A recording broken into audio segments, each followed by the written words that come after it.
Hello, hello. Welcome to the Pure Desire Podcast on YouTube. I am your host, Trevor Windsor. This is a weekly podcast helping you take back your life from the effects of unwanted sexual behavior and betrayal trauma. Sexual brokenness impacts us all, men and women who are stuck in shame and are unsure if healing is actually possible. Church leaders who want to help but don't know where to start. Parents who don't know how to help their kids develop sexual integrity. Wherever you're at, this podcast is for you. Through sharing stories of healing, interviewing addiction and betrayal experts, and normalizing the conversation on sexuality, we offer a clear plan for recovery and healing from the effects of unwanted sexual behavior and betrayal trauma. You have what it takes to break free, heal your relationships, and take back your life. Make sure to like, share, and subscribe to the channel. It helps us so much and really just pushes our message forward. All right, with that, let's get to this week's episode.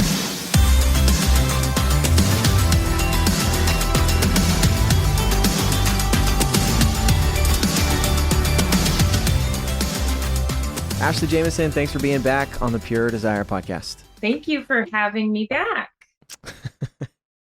It's like without fail. It's not like you started so great. Like, thank you for having me back. Like, well, I don't understand why I speak so weird. To be fair, right as you said start, I was moving my wireless keyboard so that I could put my notebook there. And then I didn't realize we were going. Okay. Well, we're not going to start over. We're already into this thing. The trials and tribulations of a podcast guest. Seriously. Okay. So today we're starting week 1 of our December series that we are calling Health for the Holidays. Isn't that so catchy? It's so great. Today we're actually going to start this conversation by talking about navigating family. And you can insert like dum dum dum, like it is something that so many of us experience.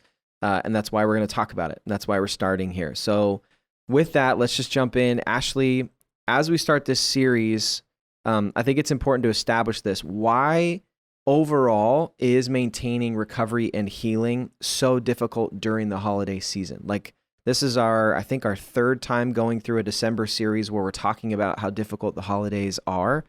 Why is that? Oh, yeah. So I have found a couple things that make it difficult. One is just the dynamics of managing like different families colliding, the routines, the rituals, his family, her family.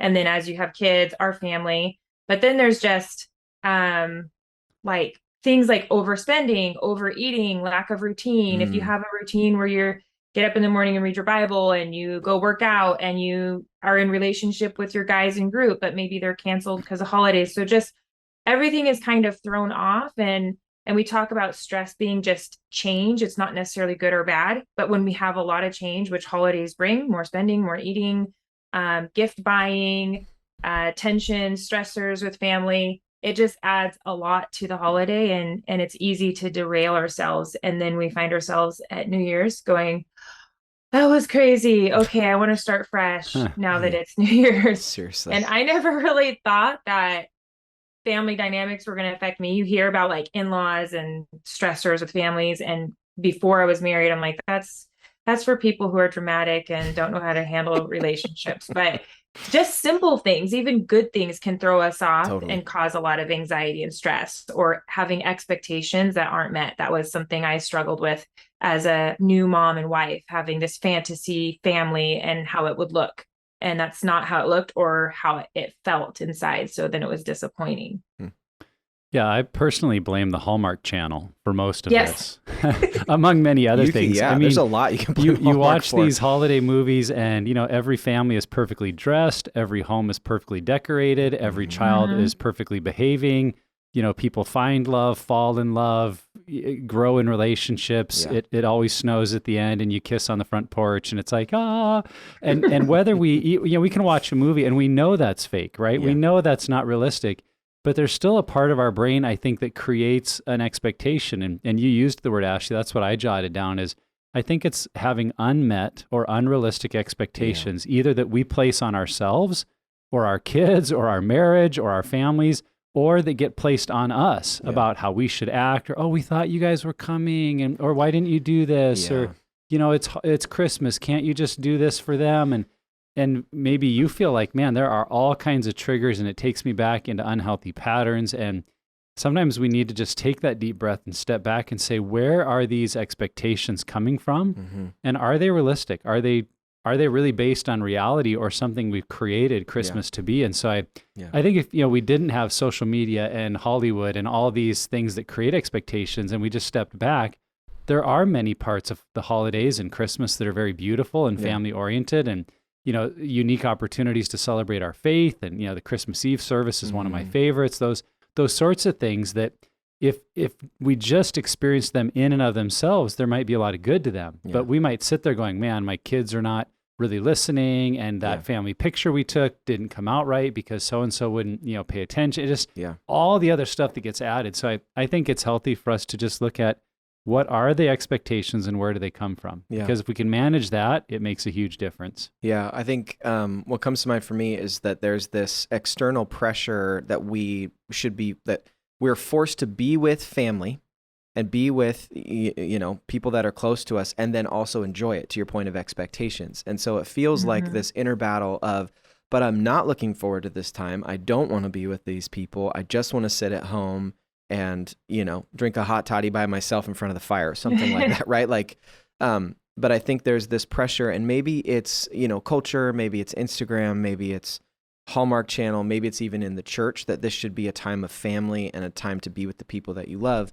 And then there's that pressure met with, actually, I don't actually want to be with these people, there's this inner turmoil that happens. And inner turmoil is never good for recovery and healing. We got to process through that stuff, which, in my opinion, is why we're having this conversation.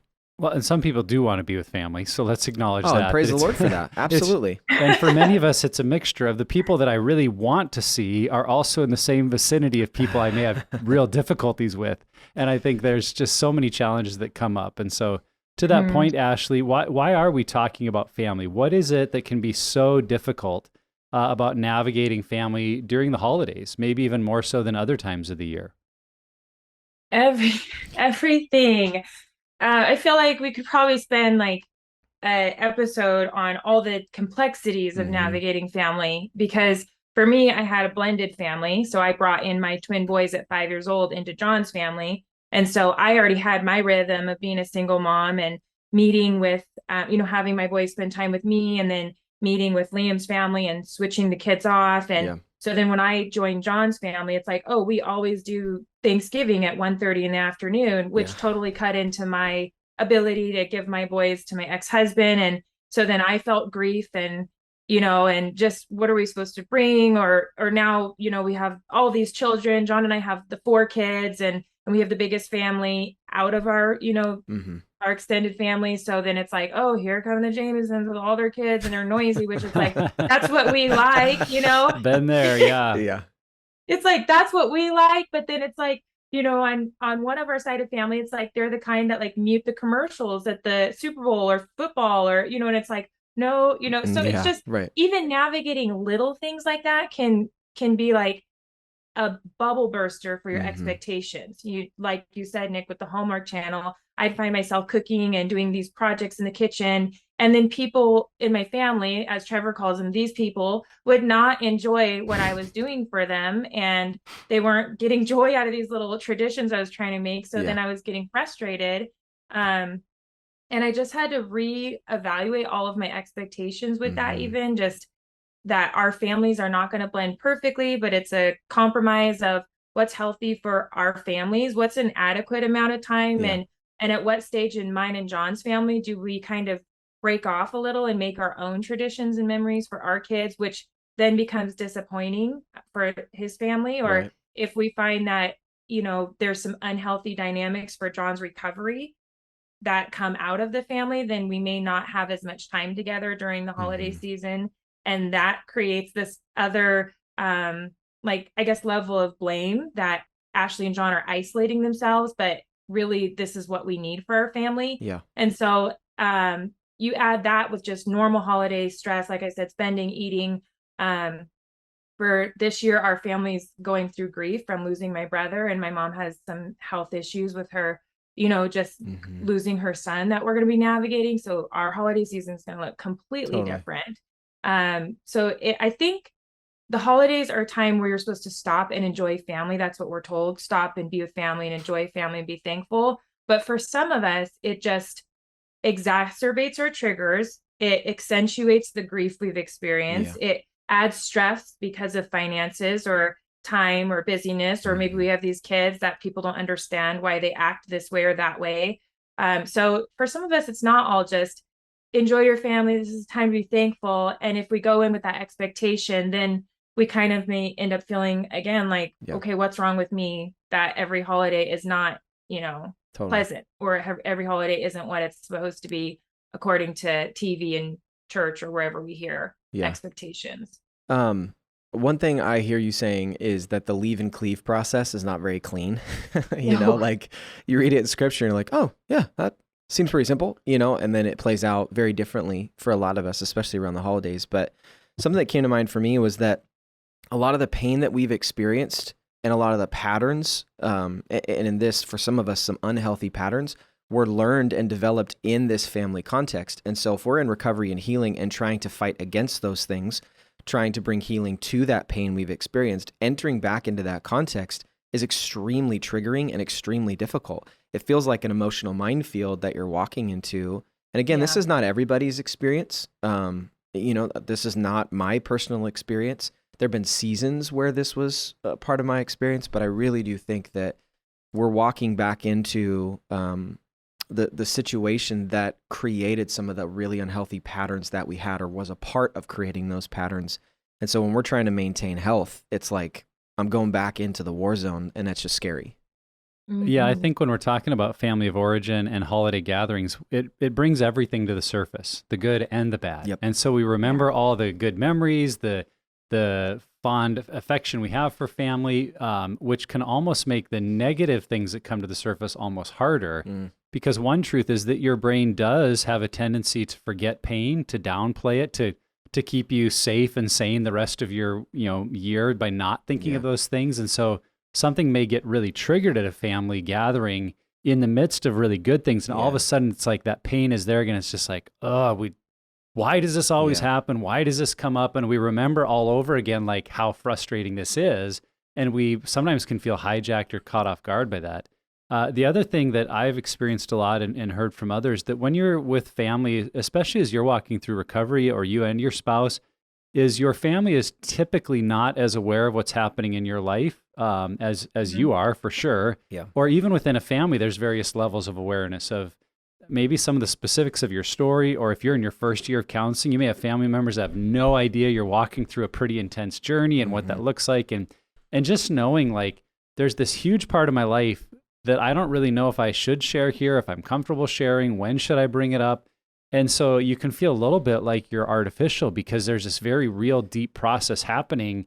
But if you're not around your family a lot and you've traveled to see them or just gathering for these special things, like you kind of feel that disconnect of who I am and what's going on isn't known by everybody. And that's just hard to navigate. Yeah.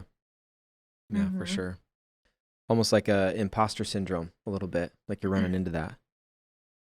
Let's get into what some specific ways this might play out. So like, what are some specific ways that family makes our recovery or healing so tough or difficult during the holidays? Well, I think, for me, it's like you want to honor your parents and honor the things that they raised you to enjoy and do as part of your holiday traditions. And then when you either get to this point in your recovery or healing where you realize you need to make some adjustments, or you have your own growing family or your own spouse that you need to change some things, it can be really hard because we don't want to hurt our family for the most part. We don't want to hurt them, but we also want to, in John's case, put his wife first over his mother, which is really hard.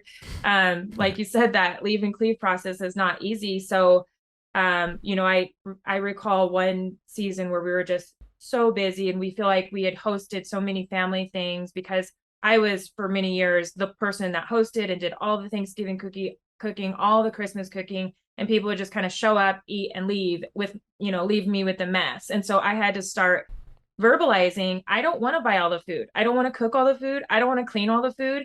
I don't want to be the person that does all this. And that was really hard for my family. And then one, Father's Day, we said, John wants to go fishing. So we're going to take the kids, we're going to go in the woods, we're going to go fishing. And some of the comments were, oh, the Jamesons don't want to spend Father's Day with us. And it's like, it's just these expectations. So that lack of understanding for from your family can be really hard. And then there's some things where if I'm going to Thanksgiving and Christmas this year, and maybe I'm not drinking, or maybe I don't want to go to the movies and watch that rated R movie where we would have gone before on Christmas Day and watched that, or family jokes that either hurt or are objectifying, or that you may have to speak up against those. So all of a sudden it's like, whoa, we don't like this healthy version of John and Ashley, so just go setting back to boundaries. unhealthy. You're like this, but setting boundaries can be very uncomfortable for other people, and not only in family situations, but we do a lot with our friends. And so we sometimes have to have our own boundaries with our friend group because we have different paths we're on, so doing that in a way that doesn't make others feel condemned, but still holds you to your convictions of what you're trying to do for yourself and your family, it can be hard. That's exactly what I was thinking about, is how family may not know or respect the needs that we have, the boundaries that we're putting in place. And with what I was saying earlier, where not everyone in our family knows our whole story, they may not know why we're doing that. And it may not even be appropriate to share to that level. Sure. Like, you don't need to share your healing journey with every person everywhere. And especially if you feel like someone's not safe, or they're a gossip, or they tend to twist stories around. Like, I'm not going to explain to you why I've created some boundaries here or taken these steps. And that's the second thing I think specifically that can happen. And you were mentioning it, Ashley, that when people take it personally, that you have maybe a boundary or something you choose not to do, and they're like, well, don't you like us? Or, what did I do wrong? It's like trying to convince someone that it's not about them can be really, really challenging. Another thing that comes to mind specifically is just families can overschedule and expect us to do too much. And there's probably a part of us that wants to be at everything. We want to be there. We want to participate, but we just can inadvertently give away the margin we have in our lives. And I think for me, as I look back at my story, a lack of margin was often what led to seasons of struggle, of relapse, not necessarily in the midst of it, but in the aftermath, where I would feel overtired, overstressed, needing a break, wanting to disengage. So rather than, having a healthy pattern, it would just be go, go, go, go until my body'd kind of fatigue. And then, look at the faster scale, that E of exhaustion is just doing too much, to being too busy. Right. And that makes relapse more possible. So I think family might be a part of driving you down the faster scale, even completely unintentionally, because you're trying to maximize your time with them. You're trying to maximize, hey, we've got these 2 days, let's do it all. Right. But if you come out of it in a really unhealthy place, that may not be good for you or your family. Yeah, Nick, with you saying that, we went through 2 holiday seasons back to back where John ran away from me on like Christmas or on New Year's. And looking back, it was just like this compilation of so many events. Like, you have kids' schedules, Christmas things at church, family events, maybe work things, so many things. And then come Christmas Day, he was so burnt out. He just like disappeared. I'm like, okay, cool. Now I'm completely alone on Christmas. But it was because he hit this wall. And once we started putting in good boundaries, he enjoys the holidays now, and he doesn't get burnt out, because we realized it was that lack of margin that would just make him be like, all or nothing. Like, I can't handle this. It's too much, and disappear. Something to be aware of, and I've learned this in a couple different situations. One specifically, when we started Sabbathing, there was a lot of pushback that we got from family and friends. And I realized kind of through that, and as I've even heard other people speak on it, and I think it's similar to the holidays, that when you're being healthy or doing things, sometimes when someone sees that and they feel like, oh, okay, let me try to say this. When we start being healthy, some other people feel like we're pressuring them to be healthy. Or they're like, that's a really good idea. We don't do that. And I feel bad. So now what I'm going to do is I'm just going to judge or project on that person. And I think that we have a lot of those encounters during the holidays. I'm thinking about, maybe we do hang out with family and we do have our own celebration, but we don't go to the Christmas Eve service. Like, oh my gosh, heaven forbid we don't go to the Christmas Eve service. Like, there are some friends I have in mind who the next Sunday we'd see them and they'd be like, where were you on Christmas Eve? Why weren't you here? And if I was to express, well, we had too much, we're trying to maintain margin and trying to be healthy, I've had encounters where someone, it almost like they lash out or they judge or they're very critical. I believe there's a lot more going on under the surface there, but those experiences that we have, sometimes it's just like, all right, fine, I'll overcommit this year. I'll just do it so I don't have to go through those weird conversations. And again, that's not just family. That could be extended to even our church family. Yeah, Trevor, with the Christmas Eve thing that you just said, there was one, I think it was around Thanksgiving or Christmas. It wasn't actually Thanksgiving or Christmas, it was an event around it. And I had said, oh, I'm not going to do that this year because we're just so busy with our work and kids. And twice I got the response, well, maybe you need to do something for self-care. And it's like, this is what I'm doing for self-care. Right. I'm Great sorry, idea. but you did not make I'm the doing list it. in the most loving way. Yeah. Like, Seriously. I want to be present with my kids. So cutting these things out is helping me, you Right. know, but it's like this shaming response Right. because you're not going to do something. Mm-hmm. And I don't think it always comes out of a bad place. I know, like with my family, it's because they want to be with us. So it's more out of a sadness for them that they're not getting to spend time with us, even like with Sabbath or, you know, holidays. It's not out of a judgmental place. It's like, oh, well, we want to be with you, you know, on Christmas. So Yeah, that's good. So in that light of that, Ashley, the word boundaries can almost be like a swear word in the holidays, because we think of the holidays as a time to, you know, let go, let loose, eat all the food, go to all the parties, do all the stuff, like just, you know, not worry, you know, worry about all that later. And like you said, sometimes we hit New Year's Eve going, well, that wasn't great. Now it's time to kind of start over. So why are boundaries so important in this season, and how can we implement them in an effective way? yeah. Boundaries are a swear word. I remember 3 Thanksgivings ago, one of my family members, I'm not naming names for the most part, was like, you know who you are, Julie. Ashley and her boundaries with her big warm house, but she has all these boundaries. And I'm like, why are you saying boundaries? Like, it's such a bad thing. But I was mistaken, as you know, Trevor will understand this, as a 2 for many years, because I was so passive and like just let everybody like do whatever, and I would bend over backwards for everybody. And then I started to get like crazy in a mental breakdown and realized I couldn't do that. And so some of the boundaries I started putting in place were hard, because as I even discussed it with some of my Christian friends, like giving the specific scenarios, it'd be like, well, wouldn't Jesus allow that kind of hospitality, or wouldn't Jesus want you to do this? And so it was these like spiritual things I was told that my boundaries were bad, but really what I wanted to do was honor my mom and dad, but also have boundaries. And what I ended up doing was just cutting them off completely. Like, okay, I can't handle any of this. I'm not going to let you over. I'm not going to let you stay at my house. I'm not going to answer the phone when you call, because I know you're going to ask me for something.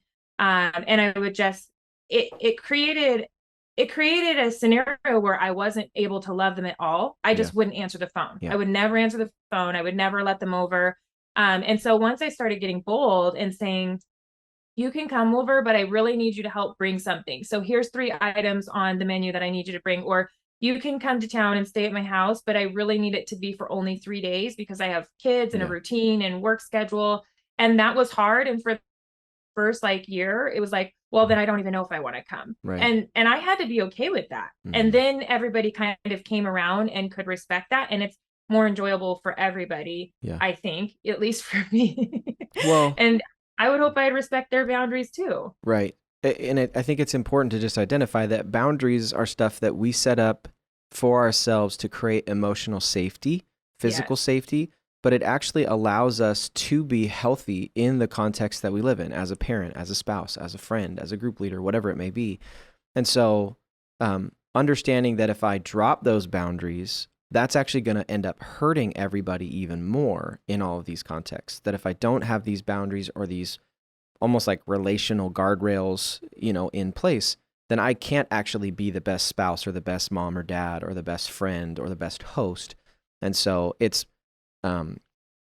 almost like I'm trying to look at what I have in the reserve, like what I have in my tank, and then trying to divvy that up in the wisest way. Where am I going to spend my emotional time or my physical energy? Here. Okay, not going to be here or here, because if I do that, that's 4 days in a row. And by day 5, my wife's going to hate me because I'm a terror, you know, and I'm going to yell at my kids day 6. And so what you're doing by setting boundaries is creating that safety, but you're also planning to be more present more available and in a much better headspace with the people that you will be with. Yeah. And I think it gives you margin when you don't exhaust yourself. It does give you margin to have those opportunities where you can go out of your way to bless somebody or do something unexpected. You know, I think if you don't have boundaries, then you end up being passive aggressive and saying sarcastic remarks, slamming cabinet doors. You know, those are the things that I struggled with. And then when I started saying, hey, John, could you help me with this meal item before we go to your parents' house? Or can you do this to get the kids ready while I do this so we can get out of here on time, instead of me being like, everybody has to be happy and have this perfect holiday and it all falls on me to make sure everybody's happy. We started enjoying the holidays more because I was trying to do too much, and then I would be bitter and he'd say, what's wrong? I'm like, nothing, you know, but clearly there was something wrong. Yeah, when I think of implementing effective boundaries, I think we need to start with what we already know. And for a lot of us, that's using our 3 circles tool, you know, especially if you're in recovery. Those red, yellow, green areas are there for a reason. Understanding what's your relapse, knowing what your healthy guardrails are, and having those places that you can go to instead that bring life and health and peace, and to just remind us that those don't go out the window just because it's Christmas. And I've heard that in group. I've seen it in my own life where it's like, oh, I know this is one of my guardrails, but it's Christmas. So it doesn't matter if I'm on my device too much or drinking more than I should, or, you know, not exercising, not doing those things during the green circle. And if you find yourself doing that, you need to have little, you know, warning lights that are going off in your thinking and that you're sharing with members in your group, because they've been put in place for exactly a season like this. There are probably weeks when you're doing your thing and you're in your rhythms and you don't think much about your 3 circles because honestly, you may not need them. But it's in a season like this where things are different, things are out of the ordinary, and there's a lot of new triggers or dangers that can be lurking, that you've got to rely on those. And I would encourage everyone to pull out your 3 circles and read through it and ask, which of these will be the most challenged during the holiday season? What green areas that I usually do for health will I be tempted to just ignore? And what plan could I make to continue to follow those things? What guardrails will I be most likely to forget or to crash through? And what could I put in place to strengthen that? And I think if you start there, and you may even look at your Christmas holiday plans and choose to add a few things about, boy, this has been a danger zone for me in the past. This has been part of my pattern. I need to add a few guardrails. And if you use that tool the rest of the year, just don't, you know, crumple it up and throw it out the window now because it's a different time. It's like, no, this is why. This is one of those seasons you've created that tool for. Yeah. So let it work for you. Yeah, absolutely. Okay, so this is kind of a question where there's a tension because it's funny. We just had this morning we had staff prayer, and as we were praying, one of the things that came to mind for me was in this navigating, and just so everyone's clear, like when Pure Desire staff was together this morning and we were praying together, navigating family was one of the prayer requests. You know what I mean? Like we're not experts in this. We all need prayer and God's help for sure. But this idea of finding the balance between how to actually pour into our family and be loving to them, and not use maybe boundaries or our recovery as like a way to escape or not enter in, but then also finding that balance of not dropping my boundaries and doing things that are going to make me unhealthy. So what does that look like? Like, is it actually possible to do that, to pour into your family, love, be present with them, and maintain your boundaries? And if so, what exactly does that look like, at least in our experiences? Yeah, well, Nick stole my answer. I think he was looking at my notes. I had said to get your 3 circles out and look at it. And so when I'm navigating, like if people heard me 7 years ago when I first started for Pure Desire, I had a lot of tension with my mom. That's not a secret. We had so much stress. Same with my father. And now it's different. And we have just navigated those seasons. But one thing I think of all the time, because one of my core wounds lies, is that I'm being used, overused, and taken advantage of because I grew up taking care of myself, and because of my personality, I would a lot of times take care of my friends and others as well and be like, that's not right. And so now as an adult, I want mutual relationships. And so if I feel like I'm being taken advantage of, it's a huge trigger.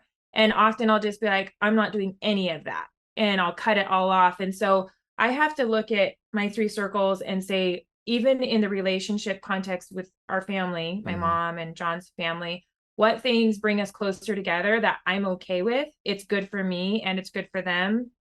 And then what situations have we been in the past that I absolutely want to avoid, and what things bring us there. So like for us, sometimes political conversations at Thanksgiving and Christmas are not things that bring us together. And so if people start getting into a deep political rival, I will just walk away. I'm not going to engage in this. I'm not going to let this be part of it.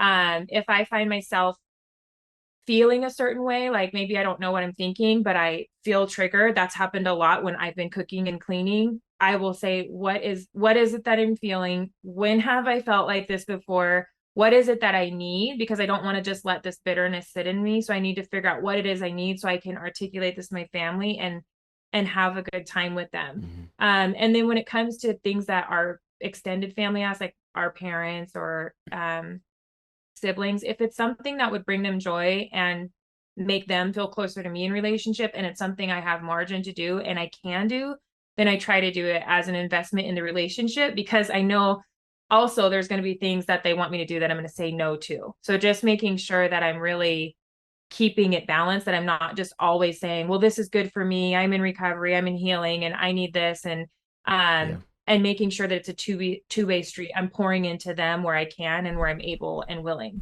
Yeah, the phrase I wrote down is prioritize your priorities. Think about who are the people I do want to pour into, because I think people we would say, man, I want to make sure it's a good experience for my children. I want to maybe connect with, you've got a sibling or parents, and sometimes there's multitudes of gatherings that you realize I'm only going there really to see that one person or family, and maybe that gathering's not the right place for you. You could make an arrangement to see them at a different time or go out together, and really finding ways that you can within your plan see and invest in the people you most want to. Because I think in that pressure to maybe be all things to all people, we do walk away from some of these time frames and say, man, I really never even hung out with my own spouse or with this, my brother that I rarely see. And so just really thinking through who are the people I want to go deep with, and making sure you preserve your time and energy for those opportunities. Yeah. So Rodney and Tracy Wright, who are on staff with us, mentor Amy and I, and when we've met before and we've had challenges with family, one of the things that they've said is to try to find small wins. So in this context, like if you know you're going to go to, you're going to see your brother who you don't get to see all that often at a family gathering, just like make a plan beforehand. I'm going to sit down with my brother for 5 to 10 minutes, and I'm just going to encourage him. I'm going to ask him how his life is doing, tell him and be honest that I miss him. I wish we saw each other more, and just have a meaningful interaction. And if we plan again, I've said this on the podcast before, Michael Hyatt says this, that what gets scheduled gets done. So if you put a plan in place before you walk into, these situations, that's always going to help you and benefit you. But finding those small wins and looking for those good interactions, because we all kind of know that we're going to get there and then grandpa's going to have too much to drink and then he's going to say some political comment and then we're going to get into this conversation. Like we all know the things that tend to happen that are negative. But if we go in planning to try to find ways to make little wins happen, I think that puts us in a good mindset. We're being intentional with some forethought into it, and I think that could go a long way. Yeah. So let's be a little more specific and personal here. I'd like to hear us chat a little bit about what are some of the ways that you are planning to navigate family during the holidays. What's on your radar, Ashley and Trevor? Well, I recognize this year that my home stress score is higher than it was when we had disclosure with John or discovery. So it's higher than it was when I got divorced. It's so crazy because we've had 3 deaths in the family, including my brother, grandma, grandpa. I've changed roles at work. We graduated our twin boys. We sold a house. We moved. We're building a house. And now, we're dealing with some mental health issues in our family. And so it's just maybe you should try starting a business. I think that's about the only thing you've got left on the list. There you go. There you go. It's just so, and we went on vacation. We took the boys to Hawaii. So it's so much has happened this year and multiple times that I it is so, you guys know, I practically had a nervous breakdown this summer. But so one of the things that the home stress test taught me when I first did it, and I'm sad because I was at like 500, and then the next year I got down to 3, and then the next year I got down to 2, and the next year I got down to 1. And so I was like in the healthy range of normal stress. And then all of a sudden, like I'm beyond. So I have like, one of the things that taught me though, being an objective thinker, logical thinker, is that I can go through and highlight the things that I have control over. And I can do my best for this next season, this next 12-month span, to try to reduce those stressors as much as I can. One of the things on there is holidays. I can't control the fact that my brother passed away. I can't control the fact that my twins graduated. I mean, I did help them graduate. Yeah, some control. Yeah, I did have a little control there, some threats, but some of the things I can control are like birthdays, vacations, holidays. We're not planning any vacations in the next year.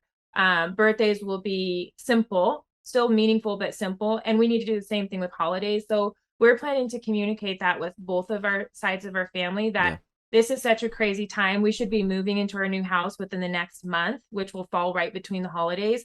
That gifts, everybody's getting the same exact simple little gift. We may or may not come to both holidays. We probably won't. It will depend where we're living, but we're playing that by ear. We're not making any big plans. We're not making any commitments to host. If we're in between houses or in the middle of a move, we might just do something special and unique because we're moving this year for our family.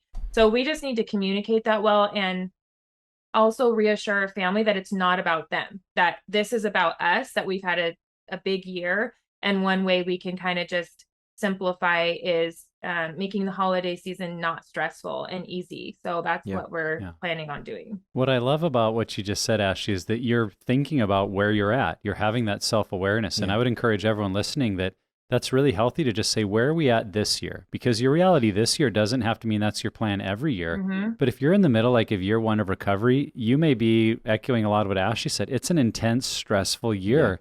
And for this year, you may just be saying no more and be okay with that, because that's where you're at this year. And so I think, just that healthy self-awareness is really awesome. Well, and that's exactly where Amy and I are at. At the time that you guys will be listening to this, Amy, just a couple of weeks before, had a major surgery, a life-changing, life-altering surgery, and her recovery is going to be about 4 to 6 weeks. So basically mid-November till the end of the year, like, we're saying no to stuff. And there is a part of me that is just like, it's a really good excuse to say no and draw really hard boundaries, and pull away. But at the same time, we've already been having these conversations beforehand. Like, we're going to say no to a lot of things this year. And the people who are close to us know that. They know what to expect. And so it's not going to be this like, wait, what? You're not coming? It's like, no, my wife's still in bed and can't get up. No, of course we're not coming. Like, so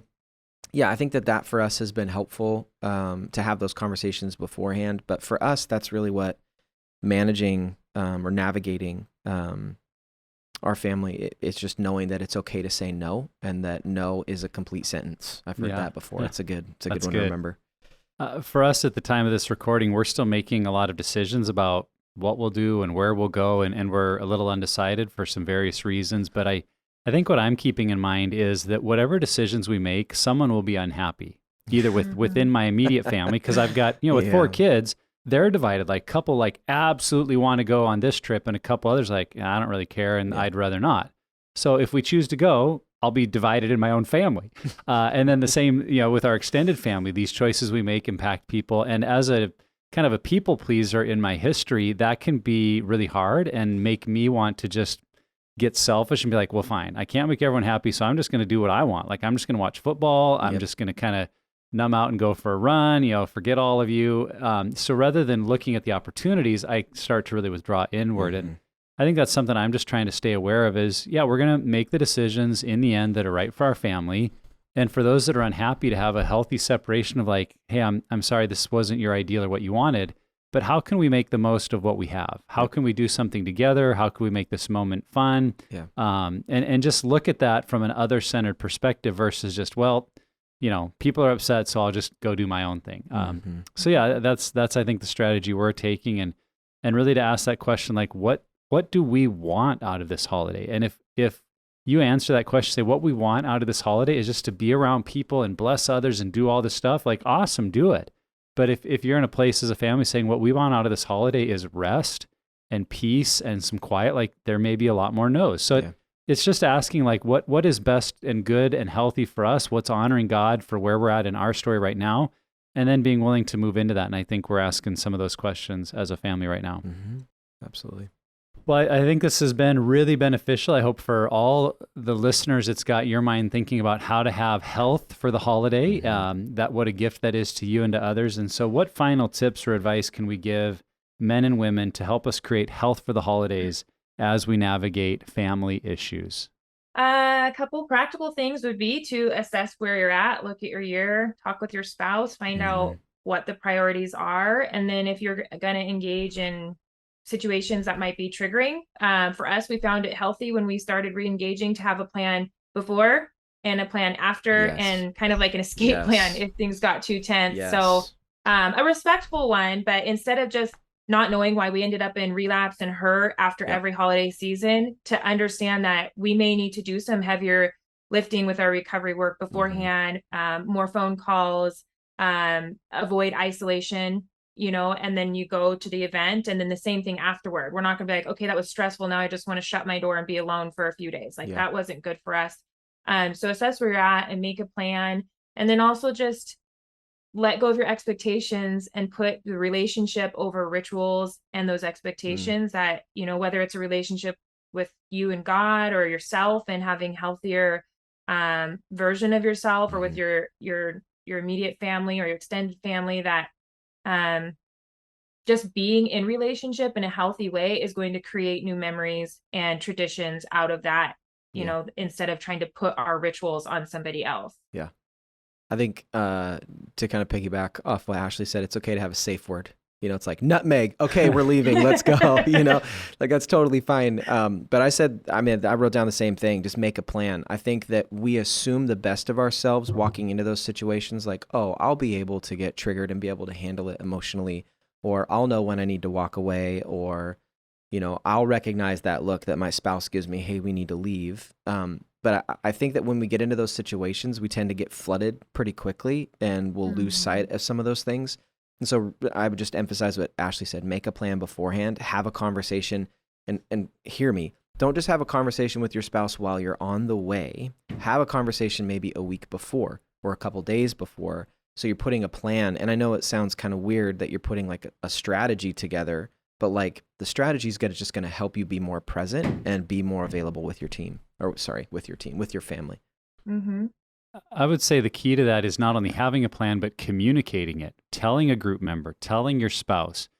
Because if we just make a plan, but don't really tell others, it's really easy to let go of the plan when it doesn't feel convenient. And so, for me, one of those issues has been like numbing out on my phone while everyone else is in another room because I get overwhelmed or I feel a little emotionally tired. I just want to disengage. And that's not a good situation for me. And so if I just tell myself that's at least self-awareness in the right direction. Totally. But if I also tell my spouse, like, hey, if you see me doing this, I want you to call me on it. Because I realize sometimes I'll start that direction and not really realize that's what I've done. Or telling your group, hey, here's my plan of what I'm going to do instead. I'm much more likely to follow through.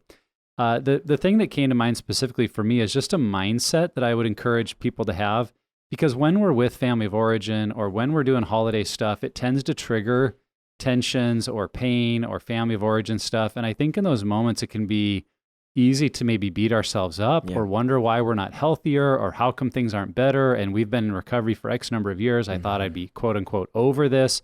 And I think about it like when there's a machine that is excavating a hole or a hillside, it will come across new things the deeper it gets, and the excavator doesn't think like, oh my gosh, what's wrong with us that we found, this rock inside a hill. It's like, well, that's part of the work of going deeper. You're going to find new things. And I think the same is true in our health and recovery. As you become more self-aware, as you become more aware of your wounds and your story, there will be things you notice that you never did before. Yeah. And rather than seeing those as a issue of what's wrong with them or what's wrong with me, to just look at it with that gratitude of, oh, wow, I'm seeing something new. And it's a new opportunity for me to learn, to grow, and to handle a situation that that I maybe didn't even see was there. And now I do. And I can take it to God. I can take it to others and say, help me deal with this. Whether it's a wound that you discover, a lie that you've listened to, a dynamic in a relationship, like it's there and it's probably been there a long time. And you're going to discover it during this time. And rather than getting down about it, seeing that as the next layer or next level of your healing, I think is really important. Yeah. That's good. Looking at holiday seasons as a step forward in our recovery, that we can use this and leverage this for deeper levels of health and setting new trajectory for the coming year and the coming season of recovery. That's really good. Obviously, from this conversation, our hope is that you see that health for the holidays is absolutely possible, specifically when navigating family.